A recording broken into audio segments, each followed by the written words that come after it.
Uplift the lives one day at a time. Kimmy Kim and Elations Radio. They're here to get your day going fine. Kimmy Kim and Elations Radio. Kimmy Kim and Elations Radio.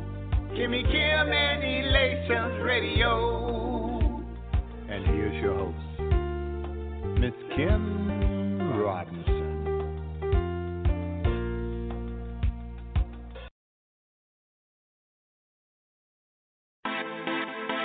Shout out D on the track, Paint Music Media. Shout out DJ Lee Production.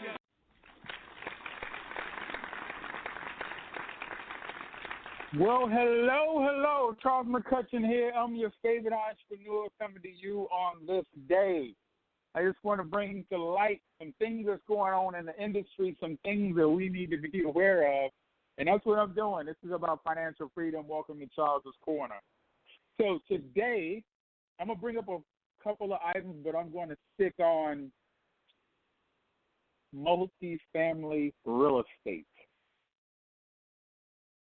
I bring up multifamily real estate because I know real estate, I look at all these people who have built wealth.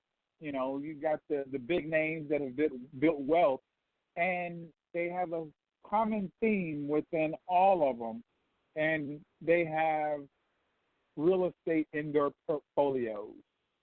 So I follow successful people. So if they have real estate in their portfolios, should we have real estate in ours? Why not? So what's going to happen, y'all, just to give you a snapshot, real estate is going to, well, the market is going to crash yet again. It's like a cycle. It's cyclical, so it's not nothing to be, going crazy over. But it's like you need to know that it's going to happen, and then you need to take precautions. So I'm telling people in the real estate world, it's going to crash again. I survived the last crash in '08, no big deal, and I plan to survive this one as well. And so one of the things I'm going to give you today is multifamily, and I bring up multifamily because, to me, when you have a multifamily unit, say you have 10, 20, 30, 40, 50 units, what's going to happen when the market crashes is, people are going to lose their jobs just like normal. People are going to stop paying bills. 9 times out of 10, they're going to have to, there's going to be foreclosures happening, people filing bankruptcy. So all that is going to be taking place. So when that does happen, let's say you have 10 houses out there. You're in real estate. You have 10 houses. Let's say 5 people stop, and your house is $1,000 to $1,500 to $2,000 per house.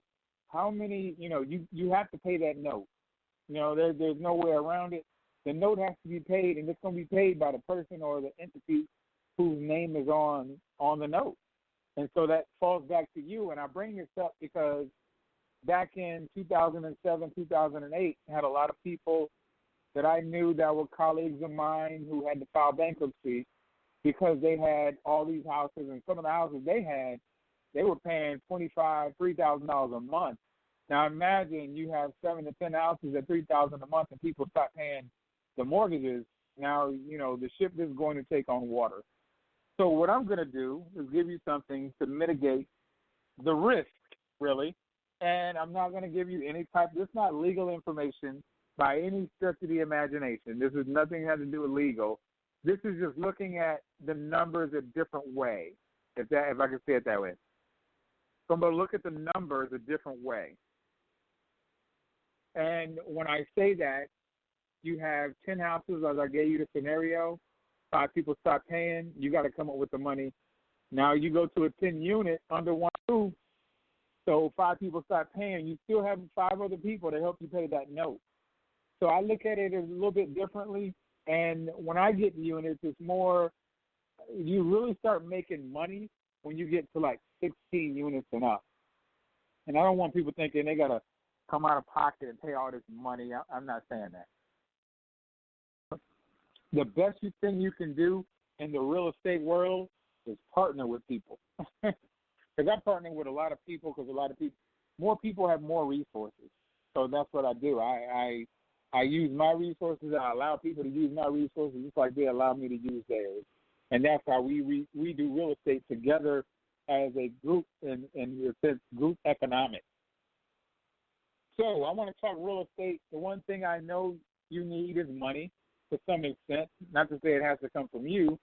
You're going to need the knowledge. You're going to need commitment to actually get through if you want real estate. Real estate, to me, it can take you from anywhere you want to go. If you want to leave corporate, you get into real estate, do what you have to do. I would say within a 3-year period, if you're doing commercial, multifamily, you can just stick to multifamily.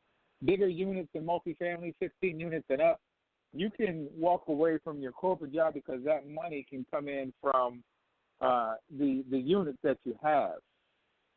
And I did something up for some folks, so they was like, well, how many units do I need to do, blah, blah, blah. I want to be able to walk away. Everybody want to walk away from their, jobs, and I get it. But they want that, what we call passive income. So what I just did quick numbers, and this is just in my area. So I know it's going to be different all over the United States in different areas, depending on what type of assets you have and what type of class you have. Is it fully occupied and things of that nature. So what I came up with was 12 doors. The 12 doors can bring you in $2,400 a month. Okay? Now, I don't know how much you make a month, but, if you're getting closer to the six-figure earners, you got to make at least, you got to have 48 doors. That's $8,400 a month. That'll get you in the $100,000 realm. And what I know, statistically speaking, there's less than 6-7% that's making six figures. So on average, what you have is across the United States, on average, to pay is about $49,000. You can just go with $50,000 a year. That's on average. So if you take $50,000 and divide that by 12, that's $4,041.66. So just say $4,000 a month coming in. So you would need at least 24 doors. If you made $50,000, that would bring in at least $4,100 a month, depending on the area. Now, Charles said, I get people to say that all the time. The commitment level to a lot of people is not going to get them, where it needs to get them, because a lot of people do this kind of just for fun or what have you. And if you want to do it for fun, no big deal. That's what you do. But it's more of if you want to make this you can have this retire you, and then you can go do whatever it is you want to do. I don't know what that is. So I'm living my dreams now because I had real estate, along with other things, actually retire me. So I put everything in a mixing bowl, so then I was able to walk away from my corporate job doing ballistic missile defense, and I was one of those six-figure earners, and I thought I had arrived just because. But, it was just a wake-up call of what I thought was happening. So the things I'm going to be covering, I'm going to talk about direct mail. I'm going to talk a little private money. This is on the real estate side of things. And some of this overlaps with residential and multifamily, but, some of the same stuff. Finding motivated sellers. Then you have factors that go into a deal. You need to know that. How to mitigate risk when you're doing that because, we are going into a recession or whatever we want to call it. Where I find deals or where to find deals. How to get funding. That's huge. How I analyze deals. If some, people hit me with deals all the time and they don't provide me but with a little bit of information. So I'm like, And the biggest thing of all is really the knowledge or the terminology in the real estate world. And a lot of people just miss that whole terminology thing. So if you're in the real estate, I'm about to bring something up to you, and I'm going to bring it up every time because we need to be paying attention. It's called opportunity zones. There's taxing incentives or opportunity zones. This is where investors, they really refer or defer and reduce their capital gains on the money that they put in. And what it boils down to, what investors are doing is they're putting money in there, and after a 10-year period, their money's coming out tax-free. Just telling it how it is. I know there's a former football player. I don't know if he's playing right now, but he's one of the Tennessee Titan football player. He was launching an Opportunity Zone fund, and that's basically so he can put his money in there, keep playing, and at the end of his time, all his money is tax free. That's got to be awesome because they don't have a long career in football. So the other thing that's out there is, this is what I would want y'all to do, and this is how you can find some funding, because I found it. All you need to do, go to your city and talk to the redevelopment folks. Just ask for the redevelopment folks and see if they can point you in the right direction. So what you're going to do that for, you get them, take a pen and pad, and write down what they tell you. What you're going to find out, or you want to find out, is how can you help the city? What do y'all need? When I went in there, I said, what do y'all need? And they started rambling off on different things that they need. I said, okay, check, check, check, check, check. I went in there, I took one of my developers and one of my construction guys with me, and we just sat back and checked stuff off, because the city would say, hey, we have funding for you to do X, Y, and Z. And if they say they have funding for you to do something, why would you not put it together and get funded to do it? That's just my take. Some people will, some people won't. I'm all about getting the right information and then moving. I don't wait on anybody. You don't have to wait on anybody. You just get the right information and then start moving. But somebody has to take action and say, okay, who's going to City Hall? Who's going down there? Why are you going down there? And if you're in the real estate world, there is no reason for you not to know about opportunity zones. There's no reason for you not to go down to City Hall to talk to them about real estate. Ask them what they need. They'll be like, hey, we want more multifamily. We have some land that we need. It's opportunity zone type land, and we want to give it to somebody. We have an area that we want to get built up, and we have some funding, and we'll give it to you so you can build it up.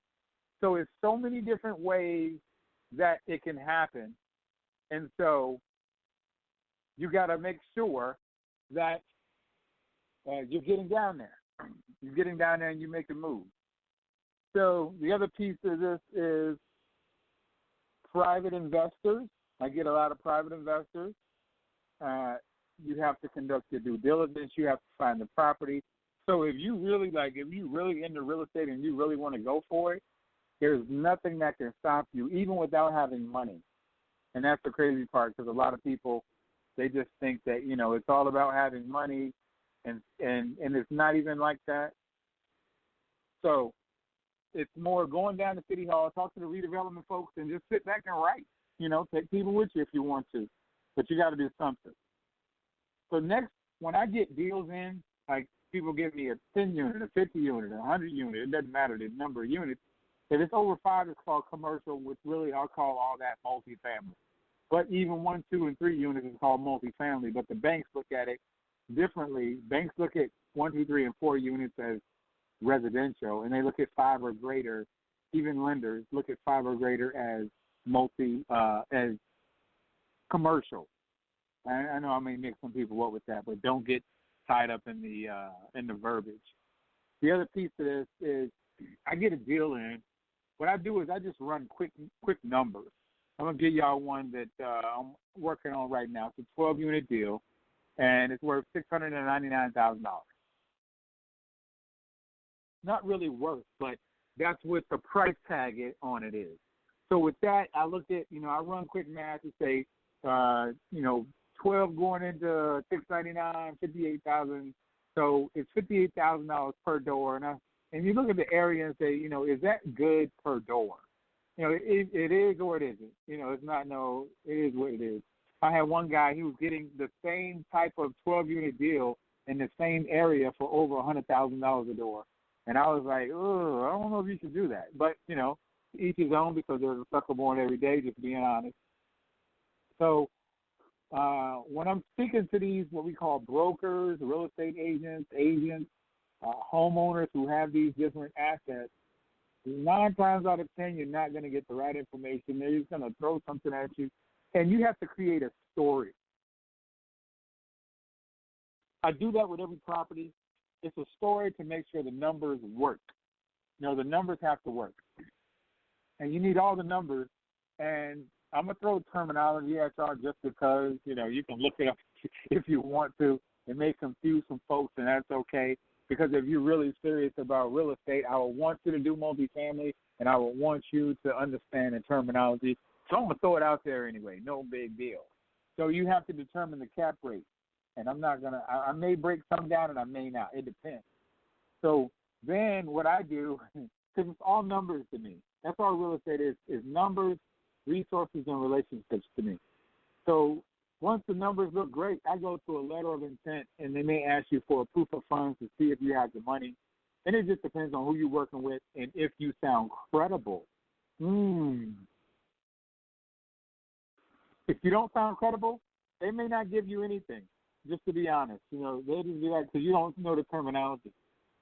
So a letter of intent, all that is a breakdown of what you intend to do with the property, how fast you're going to close, if you bring it all cash, if you need it to be funded, and that's just, what it is. So I usually have a team of people that's working with me to conduct the due diligence because I'm not a roofer, I'm not an appraiser, I'm not a lawyer, I'm not an accountant, I'm none of that stuff. So you're just going to have a team of folks that's going to do their due diligence. So I don't need to go into the details on that. Just let them do their job. So you have a lawyer. They're going to vet the deal to a certain extent just from the legal side of things. And my lawyer's tied to a title company, so you're going to get a title search on there.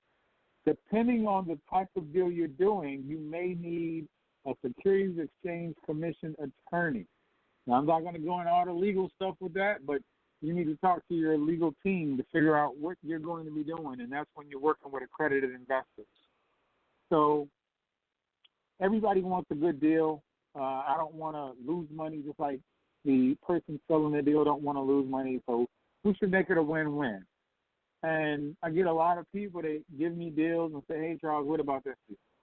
And they don't have any of the numbers. And I'm just like, well, you need all the numbers. There's so many numbers out there, like how the trash is paid for, who cuts the grass, how is the electricity paid, is it 1 meter, is it single meter, what about the water, how is the marketing done, who maintains the property, what about the property taxes, what about the insurance? All those have a number figure to it. There are general standards throughout the United States, but if you can get the real numbers, because they always do this stuff called a pro forma. And to me, a pro forma is just fake numbers, really. That's just their best guess. So anytime somebody say, hey, I got a pro forma for you, you better watch out. That's all I'm saying. You better watch out.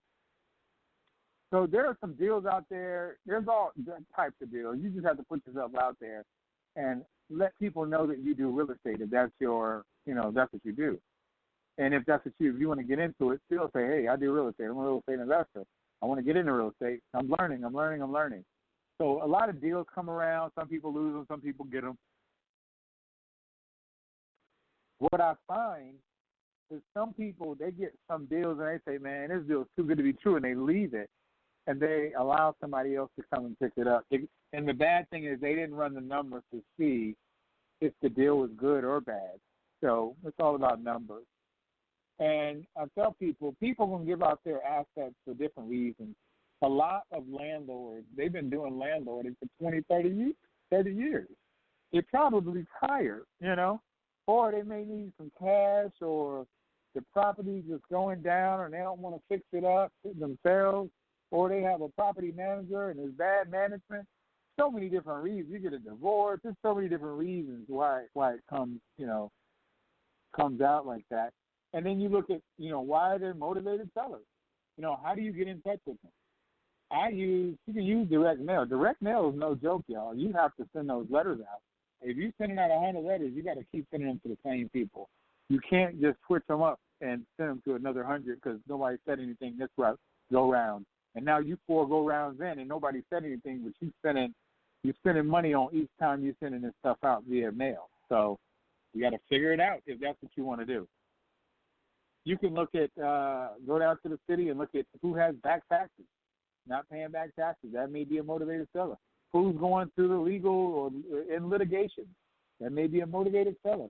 Who somebody just passed? That may be a motivated seller. You got people that will give you deals. You have divorce. I brought that up. You have different codes that you can get from the city. Code violations. If a asset is having a lot of code violations, that may be a motivated seller. You can talk to the fire department. Anytime they had to go to a burn unit, they may just be like, okay, I'm done. Maybe a motivated seller. And they have a thing called 1031 exchange intermediaries. And those people actually work with people who, let's say you have a asset and you got 100, let's go with $2 million.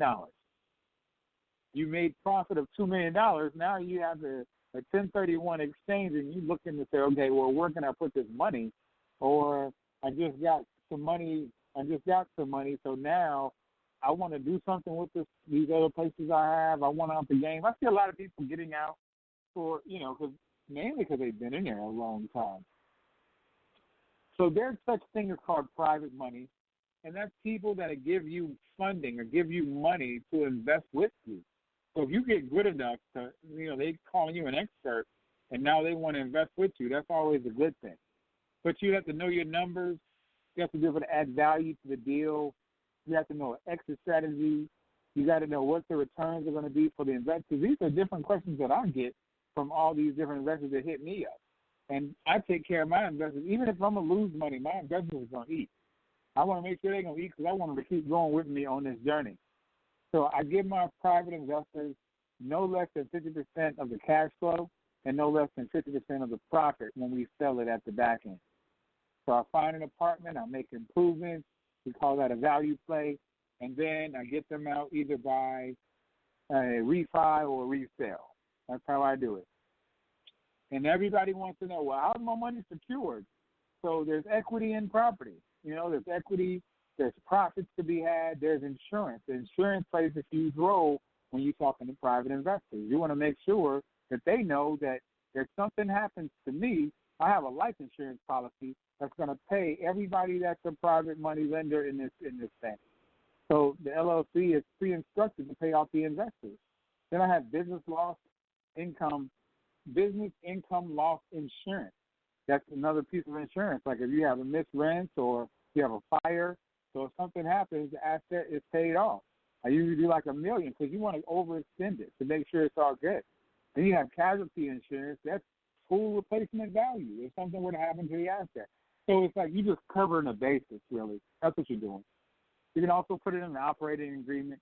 In the case, in the event of a death of the general partner, because I'm a general partner in 99% of the deals I do, these events will occur. Well, not 99, probably 95.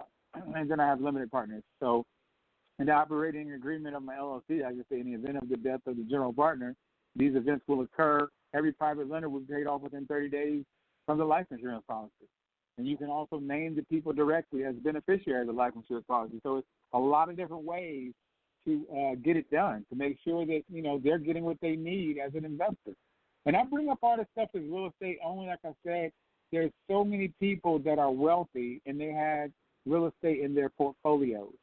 I just truly believe real estate can set us free because we all have to live somewhere. So real estate is always going to be relevant. I don't care if you live in an apartment. I don't care if you live in a house. You're living somewhere. So when I go calling it making an offer, have all these different terms, and I told you I was going to bring up terminology in the real estate world, namely multifamily. So some of the terminology is we look at the income, we look at expenses, we look at, I'm just going to give you abbreviations, the NOI, the mortgage, the cash flow, the cash on cash return, the cap rate, the capital expenditures.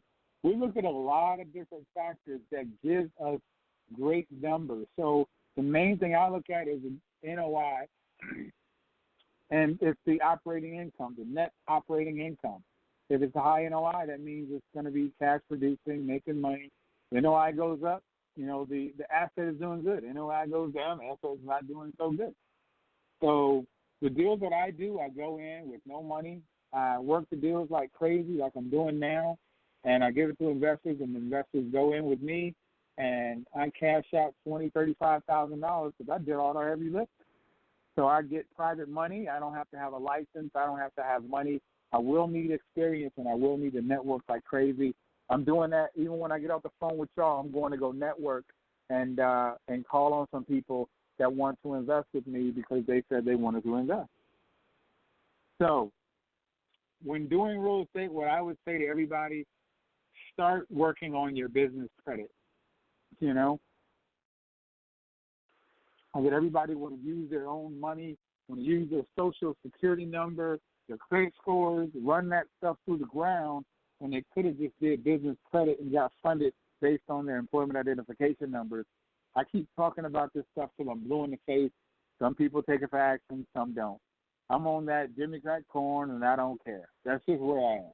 If people are going to do it, they're going to do it. If they're not, they're not. And, God bless everybody. So some of the exit strategies that I have, because you have to have a way out.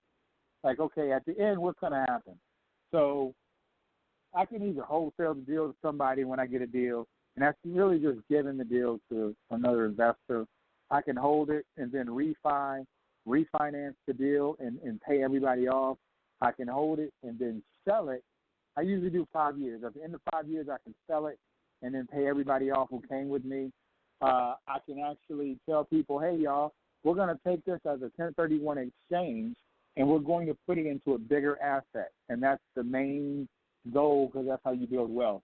Or we can just reposition it and still, refi, sell, 1031 exchange, no big deal. When you reposition, hopefully you're making it better. You got to make it better. Some other terms you should know. I already brought up NOI, net operating income.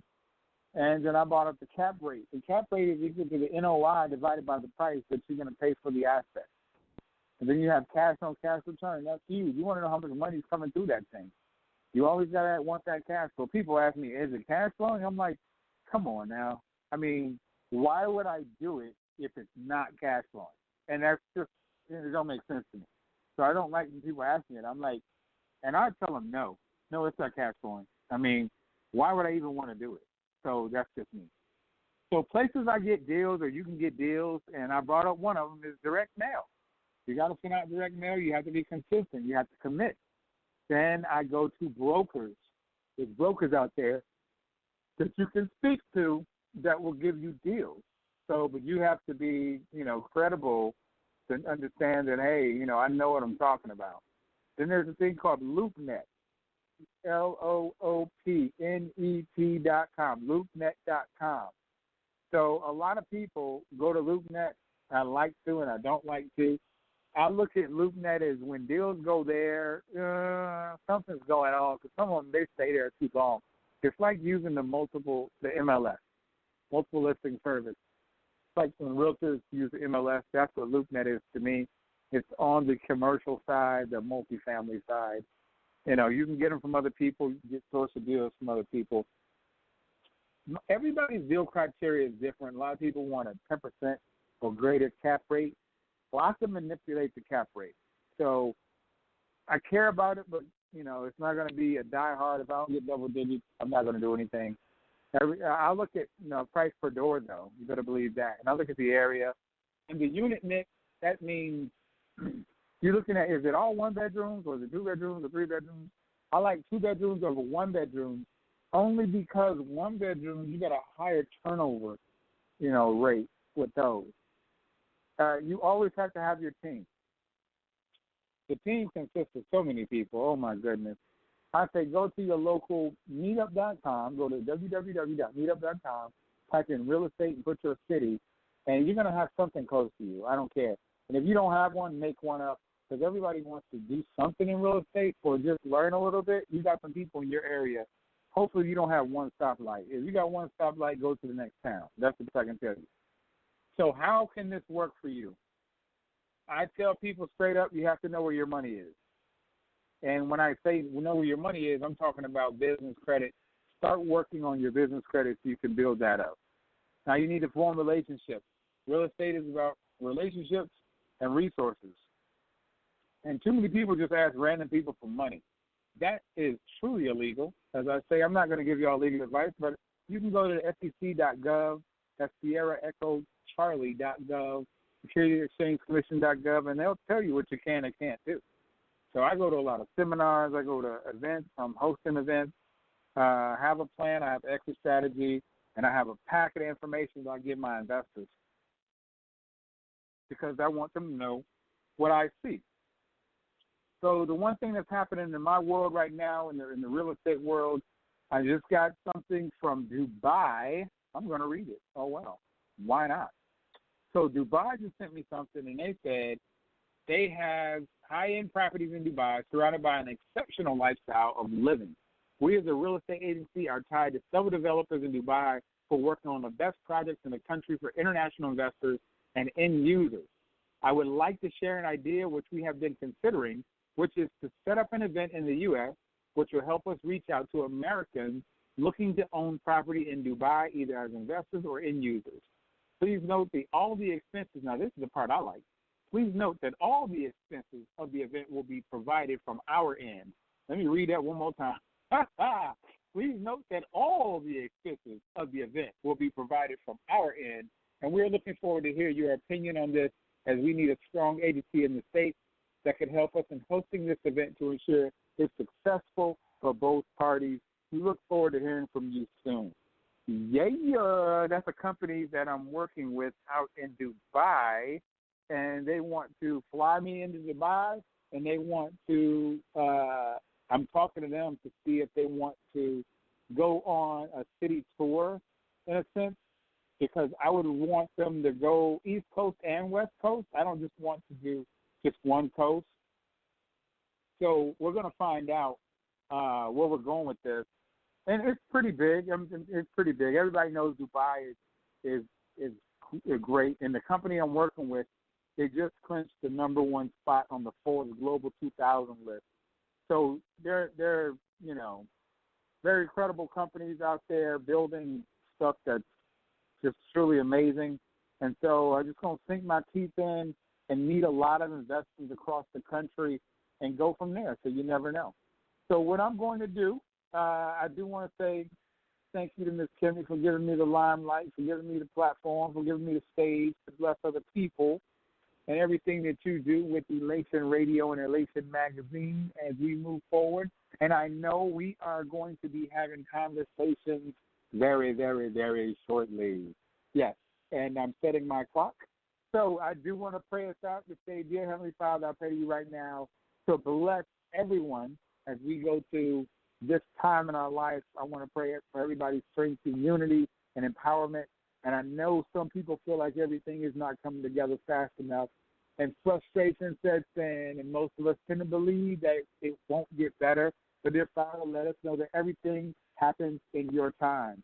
I'm going to say that one more time. Dear Heavenly Father, we know that everything happens in your time. We know you provide the strength that we all need, and we know that when our time comes, it will be right on time. Father God, you all knowing, we know and believe and trust in you. We do get weak, but we must continue to keep faith, and even in trying times.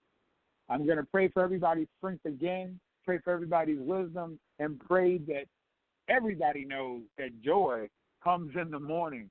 In your name I pray. This is Charles McCutchen. I'm your favorite entrepreneur. Thank you for coming to Charles's Corner. I'm all over social media, Charles McCutchen, charlesmcspeaks@yahoo.com. You can find me. I'm not hard to find. This is content information. If you are about that life and you want to get it in, come talk to me, because I'm very serious about what I do. Hey, y'all have a great one. Take it easy. He didn't have to do it, but he did. He didn't have to do it, but he did. He didn't have to do it, but he did. He didn't have to do it, but he did.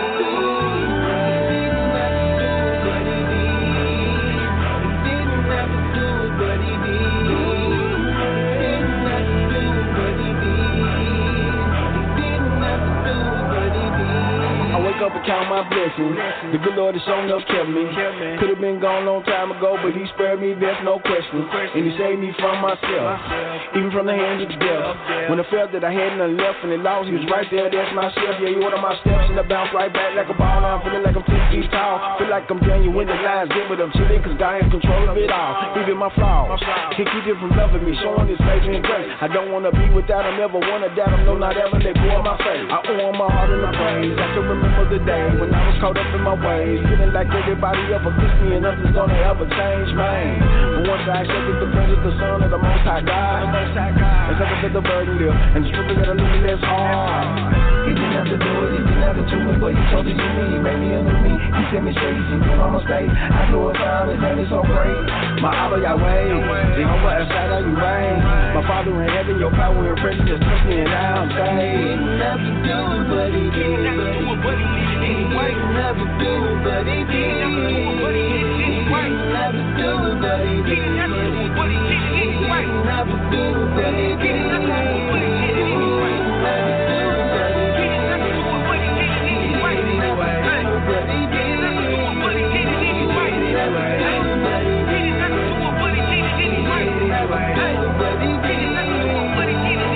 Out for us, so in him I trust, glorified man, said it ain't enough, gotta give him all, cause he got my back ever since I met him, I don't see no lag, I learned how to fight the problem with a statement, all I gotta do is say his name, receive it in my heart, even keep the faith in everything, is gonna start to change, that's the way to say it works, with the favor comes the perks, he can wipe away the dirt, but you gotta put him first, he's the reason I can make it through the day when the enemy is throwing rocks, I just open up the word and meditate, and hit him back with multiple shots, it's all because of what he did.